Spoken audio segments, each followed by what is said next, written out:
the comp sales tool because this is a new tool. And we tried to make this super simple and smart. It's obviously designed primarily for residential property, but you can work with it and actually use it for commercial too. You know, I could come in here, I could knock out a subject address, I could just change the use and modify whatever parameters here I want. In this case, it's a house, pulled it right in. It's looking at some simple things for filters. You know, it knows the subject is not a waterfront home, but it is a pool home. It's filtering just qualified sales at this point.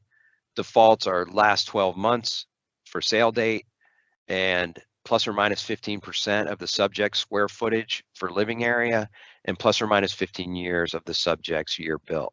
So those are just the starting default parameters along with a 1 mile radius. You can modify these however you would like. But wanted to narrow this further, I could put in, you know, the subdivision name that I'm most interested in, would filter that even tighter.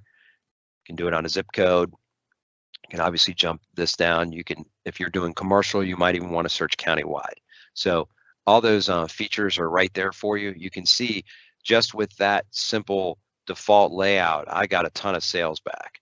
I actually got 20 sales within the past year. Now be careful when you're trying to match those up with our subject values, because remember our values are always as of January 1. In this case, the values on the site for 22 are January 1 of 2022. A lot of these sales have already occurred after that date. So you can see there's a lot of 22 sales that have continued to occur. But all these headings here are sortable. So I can click on any of those and resort the order. By default, it comes in with the subject at the top for reference, and it may or may not have a sale. A lot of times you'll see it might have, you know, the last sale might have been 20 years ago. So you'll see a really low price comparatively, but that's because it was an old sale. But we wanted to get you the square footage information, the year built, you know, these other parameters so you can compare it. Now we're looking down here. You can click on any of these, jump right to the parcel detail. You can jump to their deed.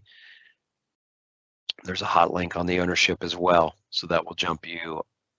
Well, I don't know yeah, I believe that takes you to the same parcel detail, and it does.